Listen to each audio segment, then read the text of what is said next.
بسم اللہ الرحمن الرحیم۔ پیارے باپ، آج کی ویڈیو خلیفہ دوم مراد رسول حضرت عمر رضی اللہ تعالیٰ عنہ کے متعلق ہے۔ آپ نبی کریم صلی اللہ علیہ وآلہ وسلم کی مراد ہیں، عشرہ مبشرہ میں شامل ہیں، اسلام کے دوسرے خلیفہ ہیں، فاتح بیت المقدس اور ہجری کیلنڈر کے بانی ہیں۔ آپ انصاف پسند حکمران تھے اور فاروق کا لقب ملا۔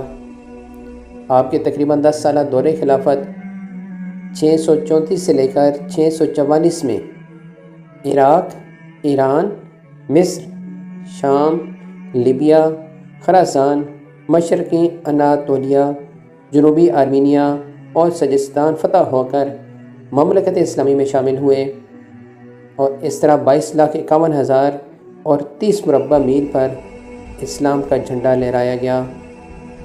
حضرت عمر رضی اللہ تعالیٰ عنہ کے اسلام لانے کے بعد سب سے پہلے مسلمانوں نے کھل کر مسجد حرام میں نماز ادا کی۔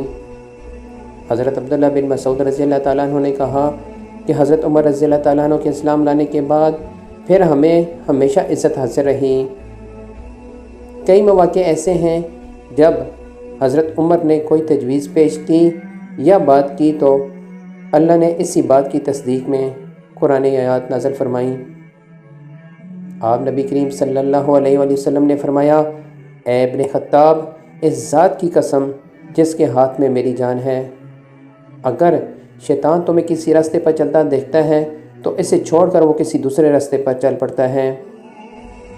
آپ صلی اللہ علیہ وآلہ وسلم نے فرمایا کہ میں نے خواب میں دیکھا کہ کچھ لوگ میرے سامنے پیش کیے گئے جو کپڑے پہنے ہوئے تھے، ان میں سے بعض کی قمیض صرف سینے تک تھی اور بعض کی قمیض اس سے بھی چھوٹی، اور میرے سامنے عمر پیش کیے گئے تو وہ اتنی بڑی قمیض پہنے ہوئے تھے کہ چلتے ہوئے گھٹتی تھی۔ صحابہ رضی اللہ تعالیٰ عنہ عرض کیا، یا رسول اللہ صلی اللہ علیہ وآلہ وسلم، آپ نے اس کی تعبیر کیا لی؟ نبی کریم صلی اللہ علیہ وآلہ وسلم نے فرمایا کہ دین مراد۔ رسول اللہ صلی اللہ علیہ وآلہ وسلم نے فرمایا، اگر میرے بعد کوئی نبی ہوتا تو وہ عمر بن خطاب ہوتے۔ یہ حدیث بھی جامع ترمذی 3686 ہے۔ جب عمرو بن عاص نے مصر فتح کیا اور گورنر بنے تو مقامی لوگوں کا وفد آیا اور کہنے لگا کہ جناب امیر، ہمارے دریائے نیل کو ایک عادت ایسی پڑ گئی ہے کہ اگر وہ پوری نہ کی جائے تو وہ چلنا بند کر دیتا ہے۔ عمرو نے پوچھا وہ کیا ہے؟ کہنے لگے، جون کے مہینے کی 12 راتیں گزر جائیں تو ہم ایک نوجوان دوشیزہ کو تلاش کر کے اس کے والدین کو راضی کرتے ہیں اور اسے بہترین کپڑوں اور زیوروں سے آراستہ کر کے دریا میں ڈال دیتے ہیں، اس کے بعد وہ خوب بہنے لگتا ہے۔ حضرت عمرو نے کہا، اسلام میں ایسا نہیں ہو سکتا۔ وفد یہ سن کر چلا گیا، لیکن ہوا واقعہ یہی کہ جون، جولائی، اگست 3 مہینے گزر گئے لیکن دریا نہ بہا اور لوگ وہاں سے دوسرے مقامات کی طرف جانے لگے۔ حضرت عمرو نے یہ دیکھا تو خط لکھ کر حضرت عمر رضی اللہ تعالیٰ عنہ سے مشورہ طلب کیا۔ حضرت عمر رضی اللہ تعالیٰ عنہ نے جواب میں لکھا کہ تم نے ٹھیک کہا، اسلام واقعی پرانی جاہلانہ رسموں کو منہدم کرتا ہے۔ میں تمہارے پاس ایک پرچہ بھیجتا ہوں، اس سے دریائے نیل میں ڈال دینا۔ حضرت عمر بن عاص نے جب پرچہ کھول کر دیکھا تو اس میں لکھا تھا، اللہ کے بندے امیر المومنین کی طرف سے مصر کے دریائے نیل کے نام، حمد و صلات کے بعد، اگر تو اپنی مرضی سے بہا کرتا ہے تو میں نہ بند کر دے، اور اگر خدا واحد و قہار تجھے چلاتا ہے تو ہم اس سے خدا واحد و قہار سے دعا کرتے ہیں کہ وہ مجبور کر دیں۔ حضرت عمرو بن عاص نے یہ پرچہ دریا میں ڈال دیا۔ جب صبح کو جا کر دیکھا تو دریائے نیل پوری آب و تاب کے ساتھ بہنا شروع ہو چکا تھا۔ حضرت ایاس بن سلمہ نے اپنے والد حضرت سلمہ سے نقل کرتے ہیں کہ انہوں نے کہا، ایک مرتبہ حضرت عمر رضی اللہ تعالیٰ عنہ بازار سے گزرے، ان کے ہاتھ میں کوڑا تھا اور آہستہ سے مجھے مارا جو میرے کپڑے کے کنارے کو لگ گیا، اور فرمایا، راستے سے ہٹ جاؤ۔ جب اگلا سال آیا تو آپ کی مجھ سے ملاقات ہوئی۔ مجھ سے کہا، اے سلمہ، کیا تمہارا حج کا ارادہ ہے؟ میں نے کہا، جی ہاں۔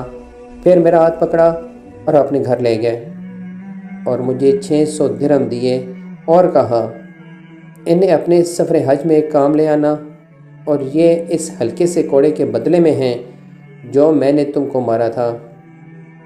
میں نے کہا، اے امیر المومنین رضی اللہ تعالیٰ عنہ، مجھے تو وہ کوڑا یاد بھی نہیں ہے۔ فرمایا، مجھے تو یاد ہے۔ حضرت عمر رضی اللہ تعالیٰ عنہ نے ایک بوڑھے آدمی کو دیکھا کہ وہ لوگوں سے کھانا مانگ رہا ہے۔ حضرت عمر رضی اللہ تعالیٰ عنہ نے لوگوں سے اس کے بارے میں پوچھا تو لوگوں نے کہا، یہ کمزور اور بوڑھا ہو گیا ہے۔ حضرت عمر رضی اللہ تعالیٰ عنہ نے اس کے ذمہ جو جزیہ تھا معاف کر دیا اور فرمایا، پہلے تم نے اس پر جزیہ لگایا جسے وہ دیتا رہا، اب جب وہ کمزور ہو گیا ہے تو تم نے اس سے کھانا مانگنے کے لیے چھوڑ دیا ہے۔ پھر آپ رضی اللہ تعالیٰ عنہ نے اس کے لیے بیت المال سے 10 درہم وظیفہ مقرر کیا۔ آپ بدر سے لے کر فتح مکہ اور اس کے بعد کی غزوات میں رسول کریم صلی اللہ علیہ وآلہ وسلم کے ساتھ شریک ہوئے۔ نہایت ہی سادہ مگر بڑے بہادر تھے۔ آپ نے پیوند لگے کپڑے پہنے، راتوں کو پہرا دیا، عدل و انصاف کا علم بلند کیا، خود سامان کی بوری اٹھائی، غلام کو سوار کیا اور خود پیدل چلنے لگے۔ اسلام کے عیش زادے کو ایک مجوسی نے فجر کی نماز پڑھانے کے دوران خنجر مارا۔ آپ یکم المحرم کو شہادت کے رتبے پر فائز ہوئے اور گنبد خضرا میں نبی کریم صلی اللہ علیہ وآلہ وسلم اور حضرت ابوبکر صدیق رضی اللہ تعالیٰ عنہ کے ساتھ جگہ ملی۔ سبحان اللہ۔ پیارے احباب، یقیناً یہ ایک معلوماتی ویڈیو ہے۔ خود بھی اور اپنی آنے آنے والی نسلوں کو بھی آپ صلی اللہ علیہ وآلہ وسلم کے اصحاب اور اہل بیت کے بارے میں بتاتے رہا کریں تاکہ ان کی دنیا بھی بنی رہے اور آخرت بھی۔ جزاک اللہ خیرا۔